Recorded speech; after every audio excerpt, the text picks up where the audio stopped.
愛情保衛戰，保衛你最純真的愛情。大家好，歡迎來到天津衛視大型情感節目《愛情保衛戰》。登錄微信搜索"愛情保衛戰"官微視頻號，並且添加關注。每天晚上8點到10點，我們都會開直播，我們的情感導師都會在線幫您答疑解惑。歡迎大家和我們連線。大家好，我是情感觀察團成員莎娜。那今天呢，陪伴我們共同來保衛愛情的，還有其他幾位觀察團的老師們。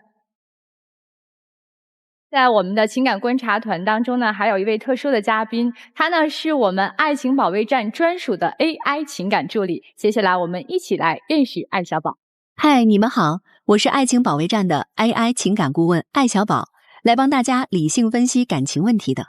今天就讓我們一起直面矛盾，看透真心，讀懂彼此，好好守護愛。感謝我們的艾小寶。那接下來呢，我們就要走进我們今天第一組嘉賓，他們遇到了怎樣的困惑呢？一起走進他們的故事。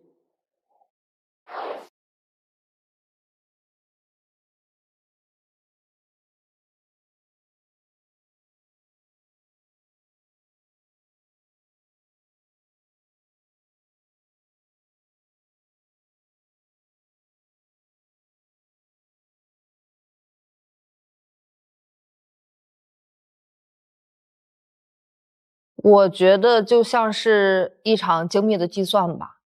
我有时候就覺得我好像找的不是一個男朋友，是一個合租的會計。算的那些賬，我都是為了我們兩個人能互不虧欠，就是我不占他便宜，然後他也不吃虧。是他的雙標跟虛偽，他眼裡邊全是錢，根本就沒有對我的誠意。最讓我氣憤的是，他對我不信任，翻我的手機，查我的聊天記錄，太讓我心累了。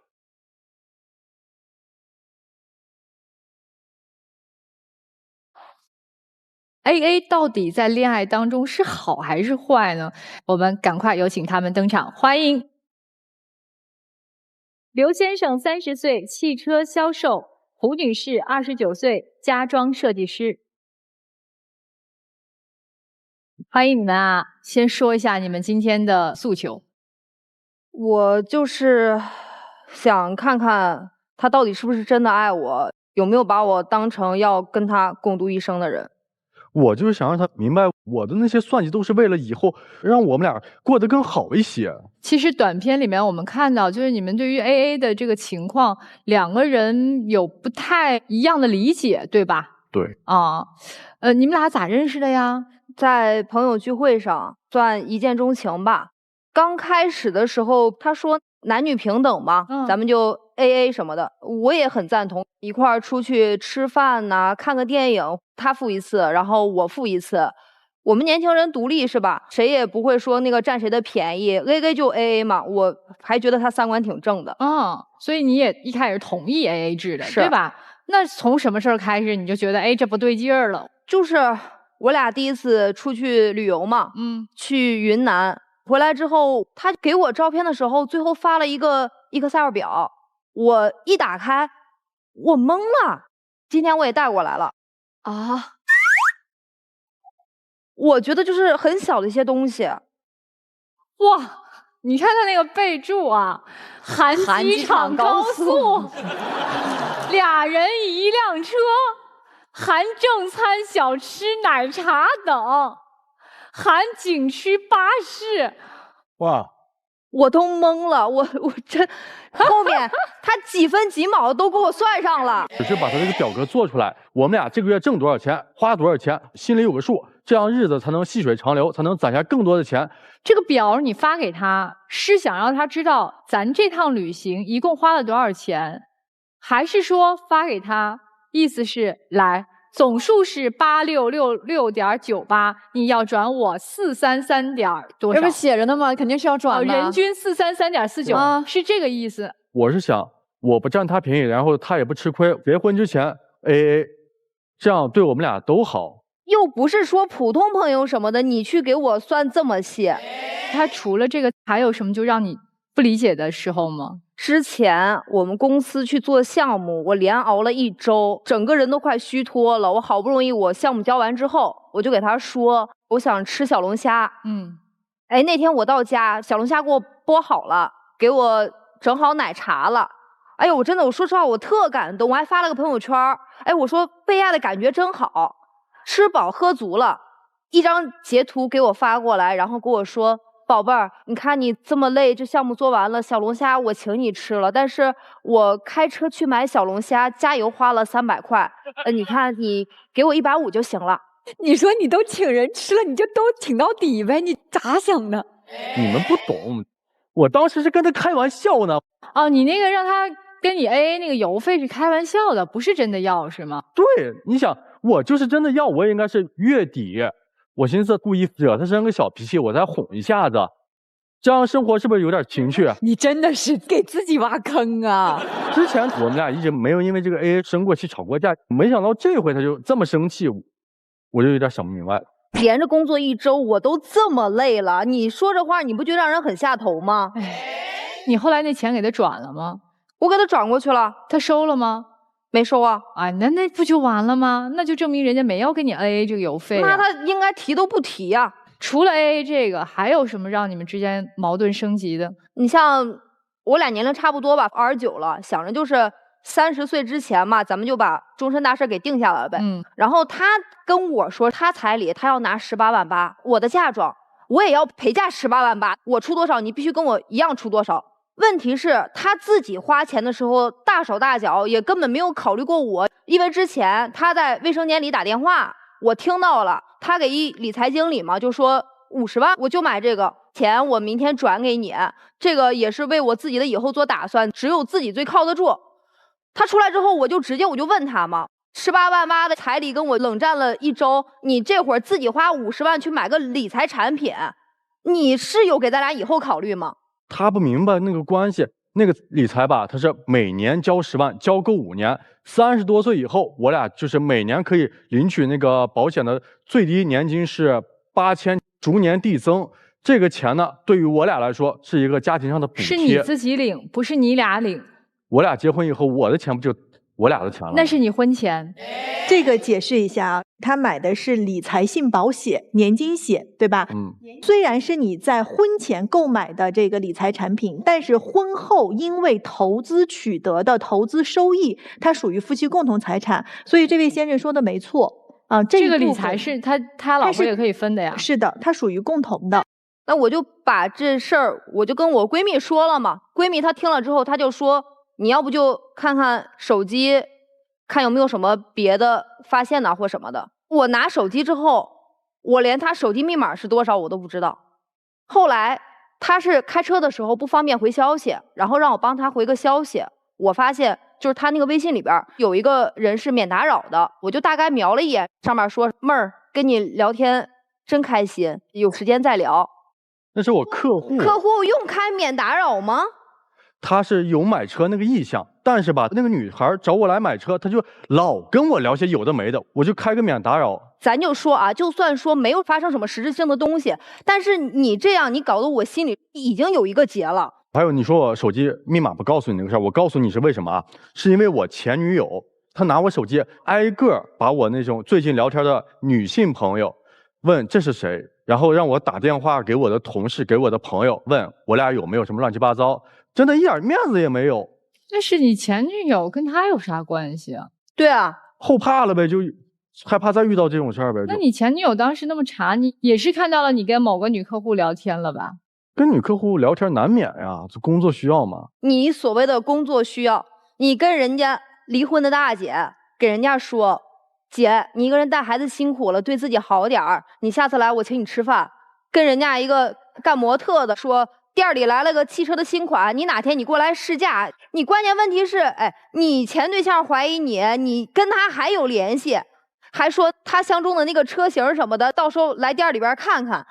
你看你說的這仨人是不是有一個共同的特點，是都跟我賣的這個車有關係？我是不是想我把這個車賣出去，把這個提成賺回來，還不是為了能早點結婚娶你嗎？那我工作我也會接觸客戶啊，那我也不會把手機又上鎖又怎麼樣不讓人看呢？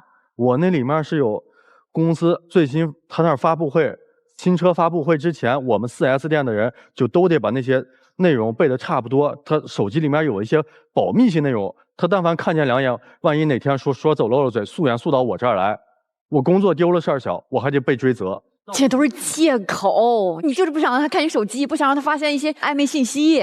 没有，跟车能沾上關係，跟錢能掛上鈎的，我才會跟他客套一下。啊，姐，好嘞，下回我請你吃飯。你覺得照我這麼摳的性格可能嗎？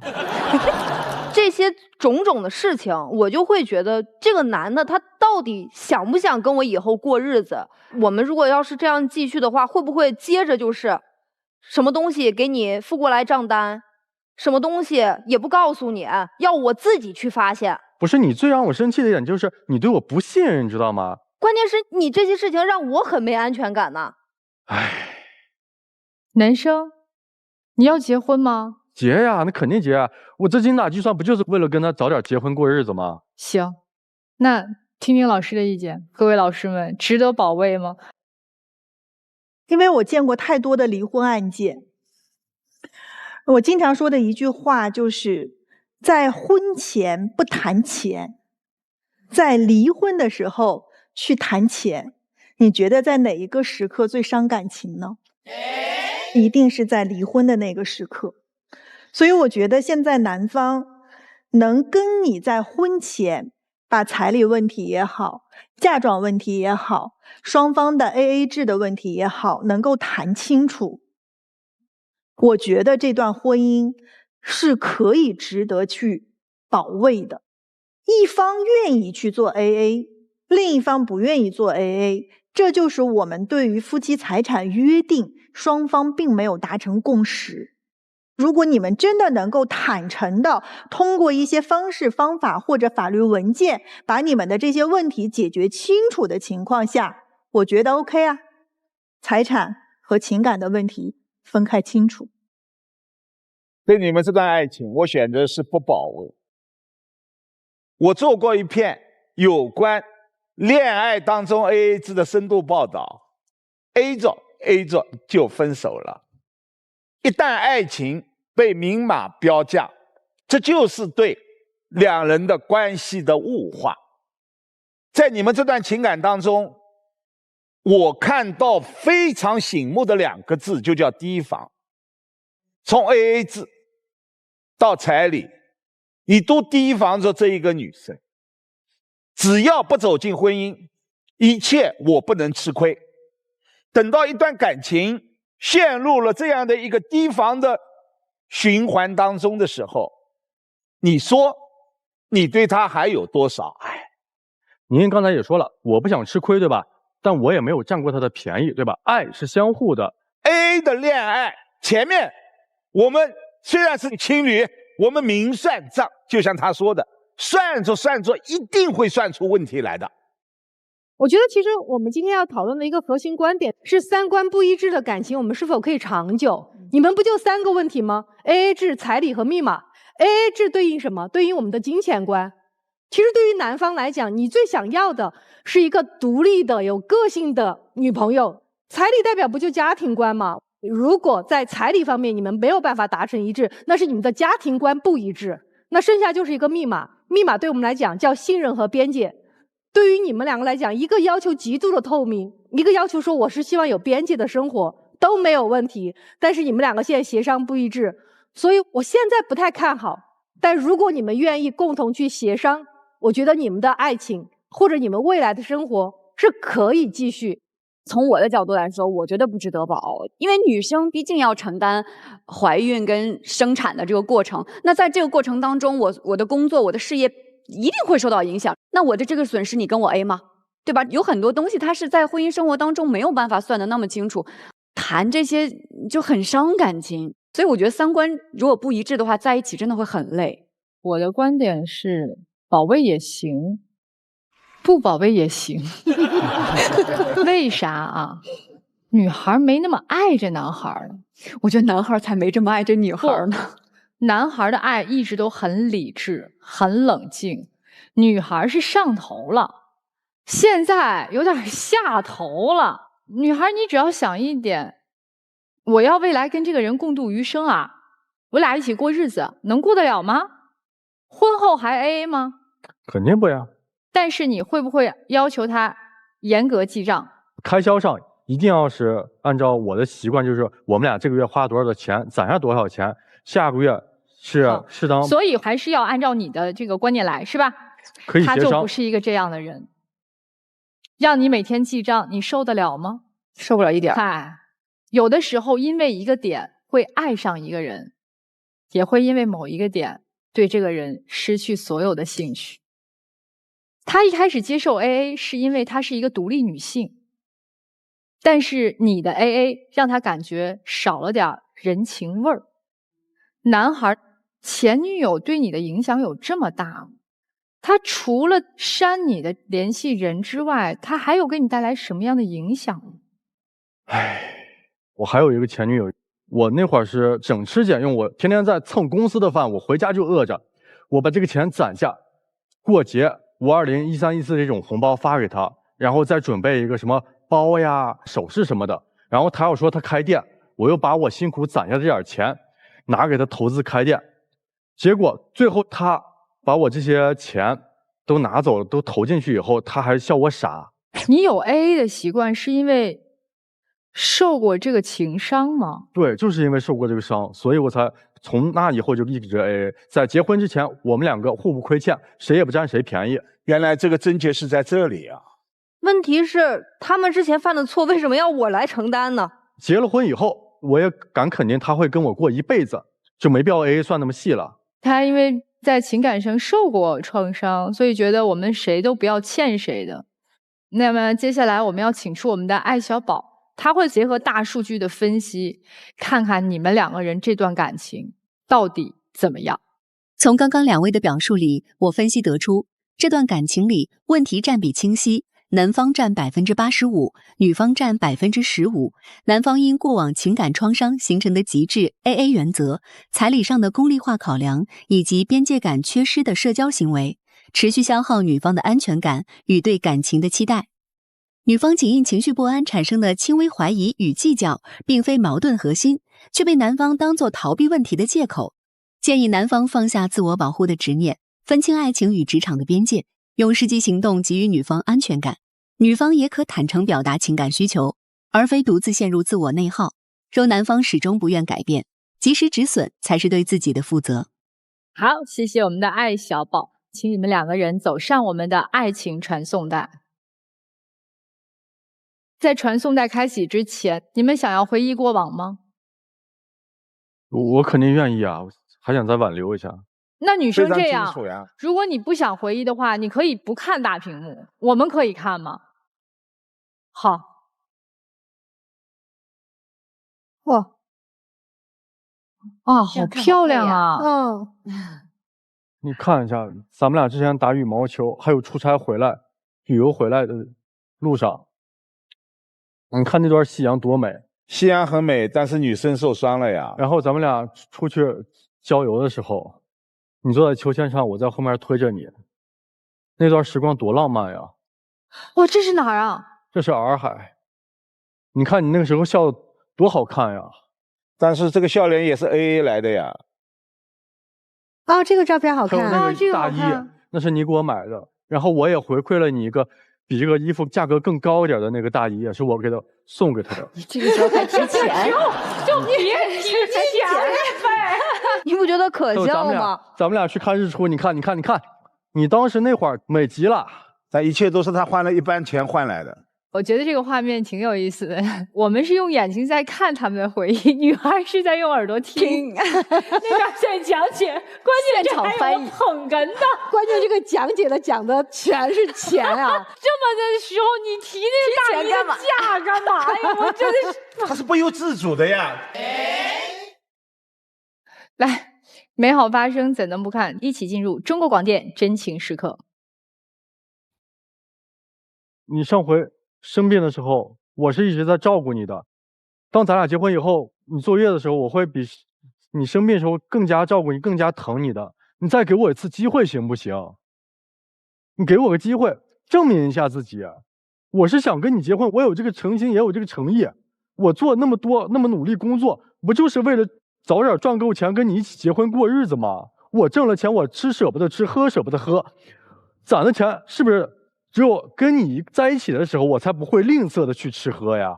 你说我是不是把那些钱攒下来，为了咱们小家去抵御各种風險？聽你說完這些，我都覺得可笑。你腦子裡天天算的只有錢，我不知道你是在算錢還是在算我。這兒一件事兒，那兒一件事兒，現在它已經堆積成山了。我只是不提，不是我不知道，我也不是傻。那接下來的日子，我是想好好過的。我就把你心裡那座山搬平，愚公移山，我要把它移平。你拿什麼去移平它？我拿我的心和我接下來的行動。那個口頭承諾真的很搞笑。我也不光是口頭吧，我做飯做家務是不是都是我幹的？我那手藝你不是沒嘗過吧？傳送帶咋的又沒動嗎？這咱倆人，他在這兒，你在中間啊，姑娘，他倆往前你一直往前倒騰啥呢？你想聽他說啥？我真的就是聽完他說的這些之後，我理解你，你肯定還是心裡還是想給我機會，對吧？你這就像最後的狡辯一樣。好，接下來就你們二位自己選吧。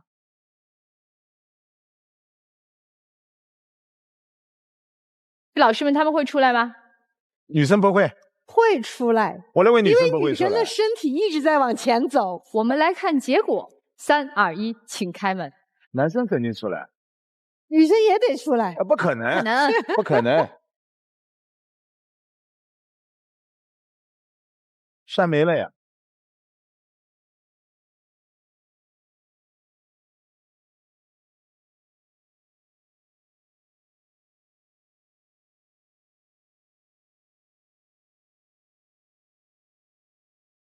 真希望他能真的再給我一次機會，愛上我一定是比他多的。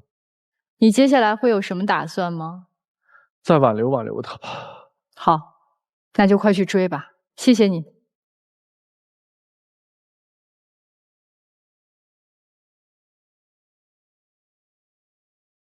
挺遺憾的，愛情就是這樣的，總是有遺憾。但是最重要的是，我們能不能珍惜當下？那接下來我們要整理一下情緒，繼續迎來我們下一組求助的情侶，一起走進他們的故事。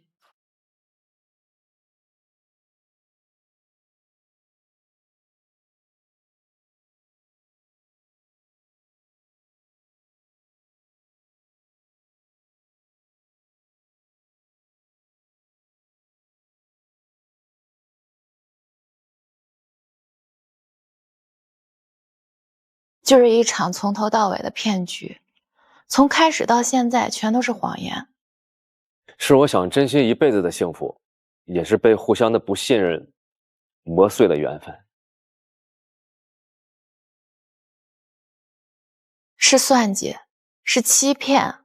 我本來對婚姻很期待的，現在全被他磨滅了。是他的防備和不信任，我想和他過一輩子，可是他根本就沒把我當一家人。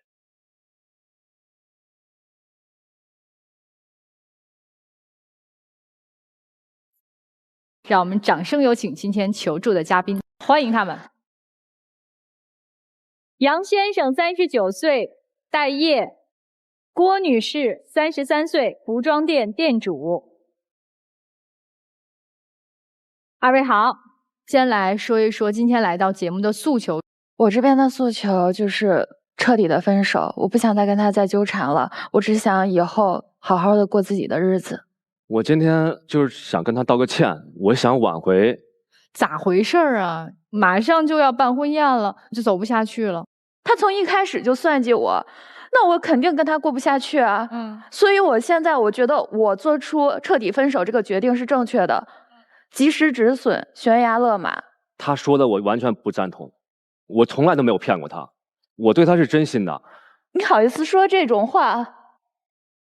從工資向我借錢，到你跟你的前妻還在聯繫，再到房子，再到孩子，哪一件你沒有騙我？你現在好意思說這種話？哎呦我的天哪，這一句話怎麼吐露出來這麼多信息啊？大，我都跟你解釋得清清楚楚了，你現在還是揪着這些事兒不放。你做了還怕別人說嗎？那也不能所有的責任全放在我一個人身上。我有責任嗎？是我讓你騙我的嗎？咱們一點一點來啊。他說到你的前妻，你們各自之前是都有婚史的，對嗎？对，是这样的。之前的婚史有孩子吗？我这边是没有的。我之前的那段婚姻断干净了之後，其實自己也是有一段空窗期的。在後面才結識了他，我們倆在一起1年多的時間。他從開始就在騙我，甚至我們快要訂婚了，他還要向我借5萬塊錢。他跟我說，因為他的廚藝好，他想開一家自己的小店。他說他手裡面有3萬的存款。店鋪1年的租金是6萬，想要找我借5萬，我又擔心他投資失敗，怕他被騙，我就沒有借給他。他根本就不是在意我投資會失敗，他就是不信任我。因為他有15萬塊錢，但是他跟我說他沒有。有一次他手機屏幕摔碎了，我去給他修手機，修的過程中就彈出來一個消息，他的服裝店賬戶餘額就是收付款記錄是15萬塊錢，所以我才知道的。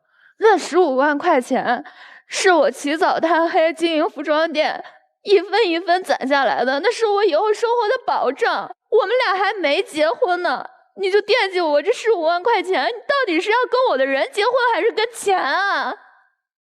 我也是想為我們的未來着想啊。到底是我們的未來還是你自己的未來？肯定是你自己心裡清楚。我跟你的未來呀。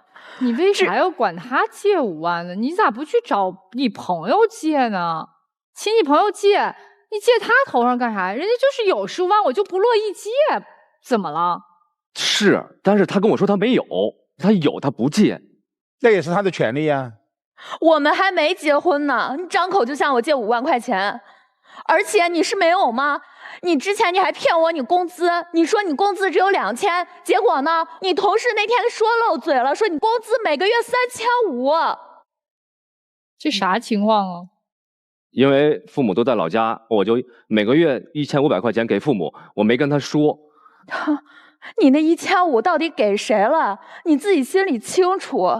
我之前有發現過，他給他的前妻轉賬幾百、幾千，甚至連1萬都有。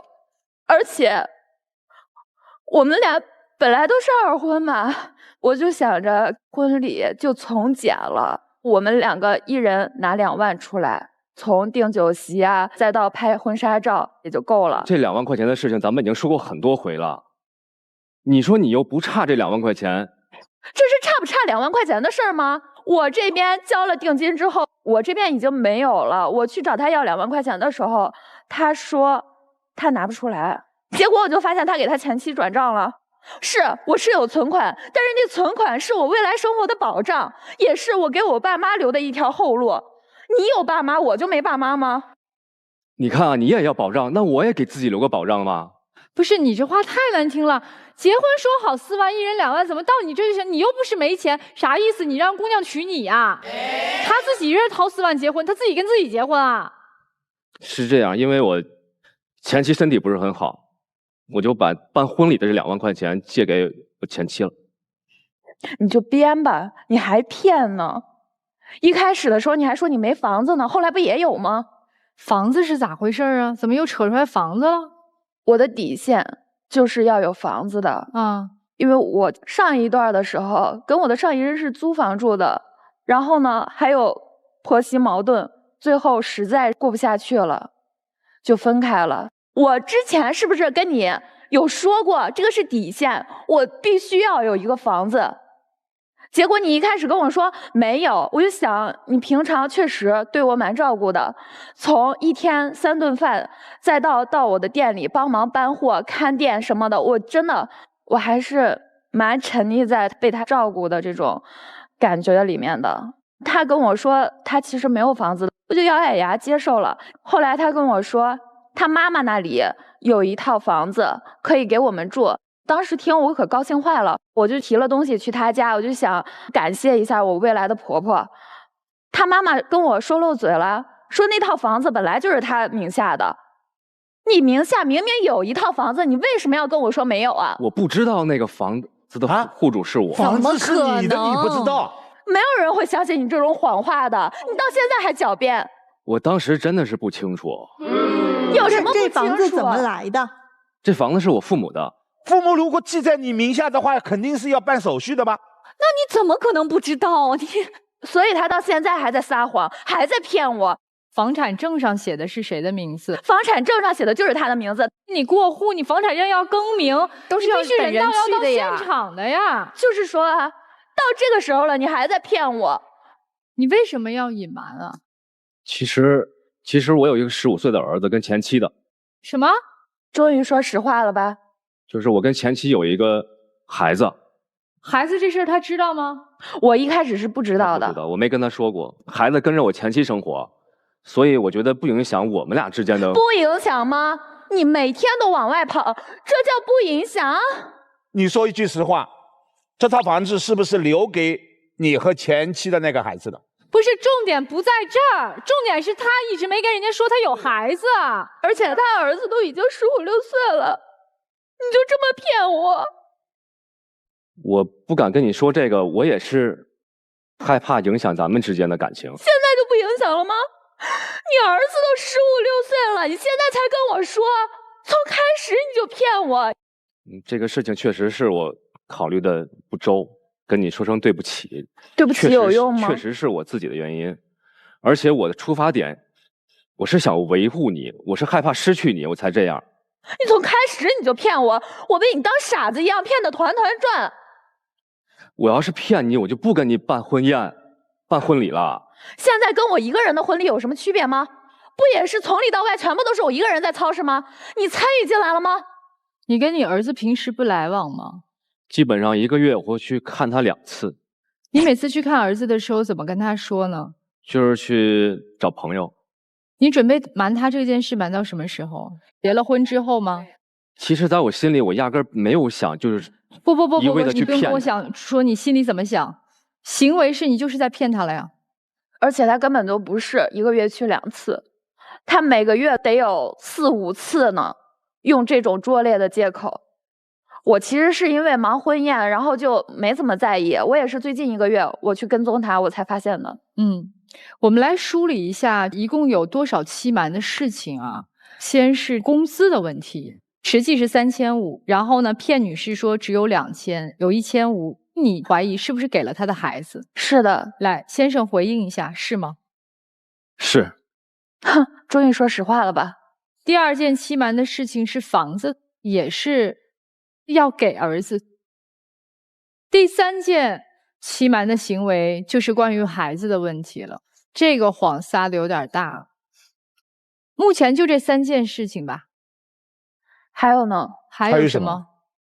就是他最近辭職不幹保安了，我店現在最近的生意其實是不錯的，就是想擴招一下嘛。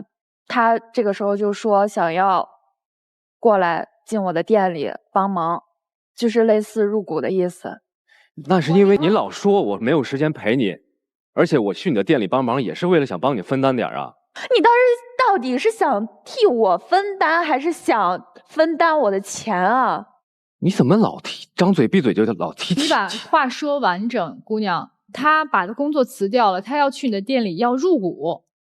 是的，他說如果我還要再招一個人的話，還要再花一份錢。然後呢，我們2個結婚了之後，他可以直接來我店裡，這個店就算是我們2個經營的。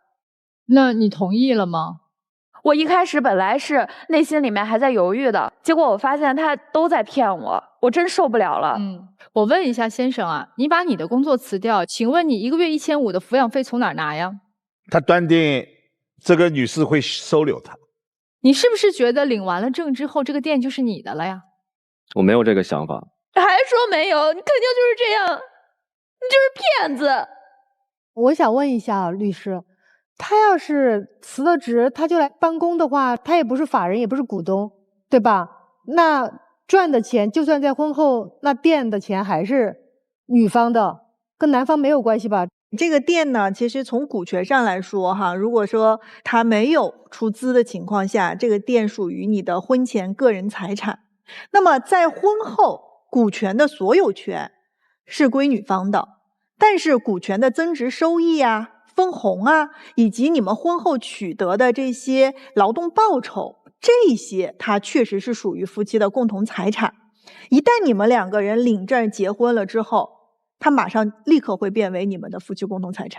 两位的故事我們已經聽完了，接下來呢，我們就要問問現場我們各位觀察團的老師們，這段感情發現了諸多隱瞞和欺騙的行為，它還值得保衛嗎？首先，這段感情我肯定是不保衛的，因為男方其實他在這段感情的過程當中，他不僅隱瞞了有孩子的這種情況，隱瞞了資產的情況，甚至有所圖的，在沒有登記結婚之前，就以借的名義要你的那5萬塊錢，同時呢，試圖去參股你的公司。如果你不隱瞞你有孩子的這個情況，女孩她會跟你真的走到一塊兒嗎？她是不是也是她選擇再婚的時候，選擇配偶的時候的一個真實的條件呢？所以我沒有辦法去保衛。真相一旦大白，感情就瞬間崩塌了。我無法保衛你們的這樣一段所謂的愛情，帶着欺騙、謊言的愛情。男生可能會說，完美的偽裝，我一切都是為了贏得你的心。但是你用這樣的欺騙、謊言的手段，贏得了心嗎？現在很顯然，你失去了他的心，而且也傷了他的心。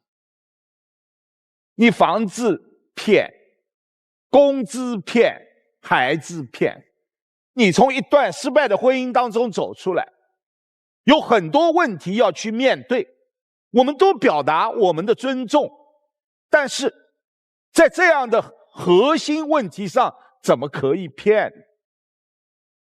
我們面對第2次婚姻，我們坦誠，我們大家一起抱團取暖，沒問題的。你一切的一切都是可以和他去商量的，但你恰恰要選用這樣欺騙和謊言。所以今天的這個結果是你自己該買的單。我覺得你們首先第一個，你們溝通就有問題。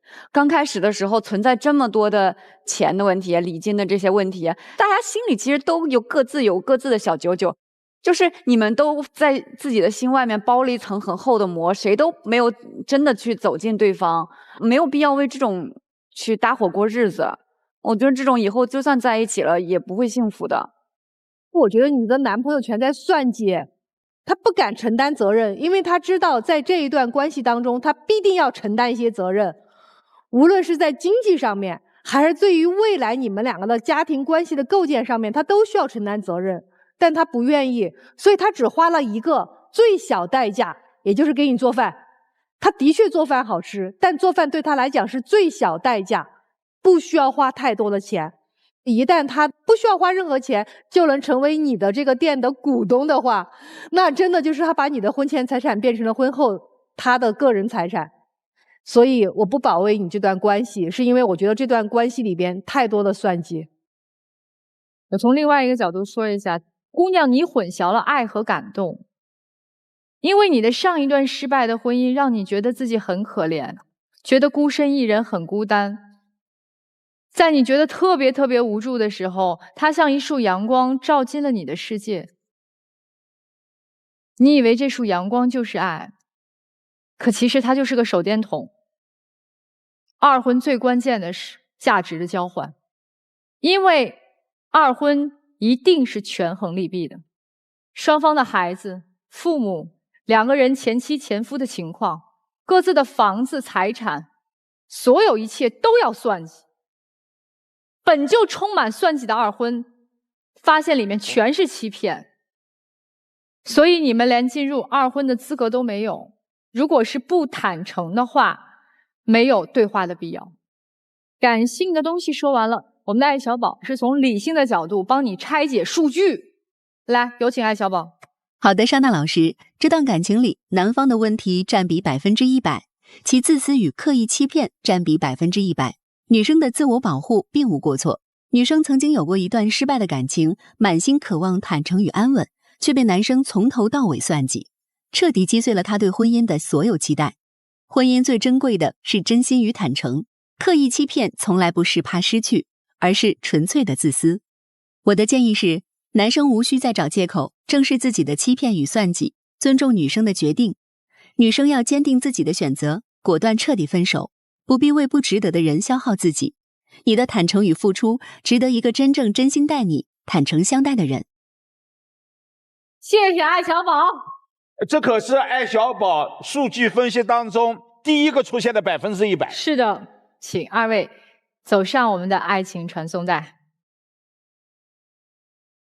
我們一般呢都會給彼此雙方看一看過去的回憶。算了，不看了，別看了吧，我也覺得不看了吧，沒啥必要。好，美好發生怎能不看？接下來一起進入中國廣電真情時刻。事已至此，我承認所有的錯全是我的錯，我也尊重你的任何決定。在這兒最後一次跟你說一聲對不起。跟你在一起是我最開心的日子，我希望你以後幸福快樂。對不起。算了，離開你我肯定會幸福快樂的。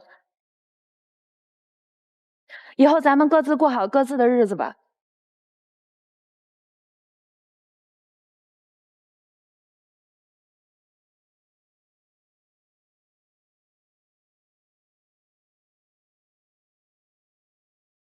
不會再有反轉了吧？不可能。好，我們接下來一起來揭曉答案。3、2、1，請開門。是不可能的。男的也不一定會出來，沒臉了，他知道結果呀。對，他知道結果不會出來。結局他知道啊。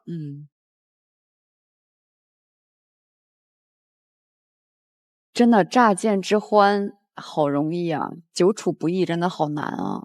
姑娘們擦亮眼睛吧。我們總說對待感情要真誠，其實大家想一想，難道真的只是對待感情真誠嗎？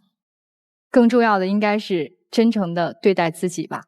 登錄微信搜索愛情保衛戰官微視頻號，並且呢添加關注，每天晚上8點到10點我們都會開直播，我們的情感導師都會在線幫您答疑解惑，歡迎大家和我們連線。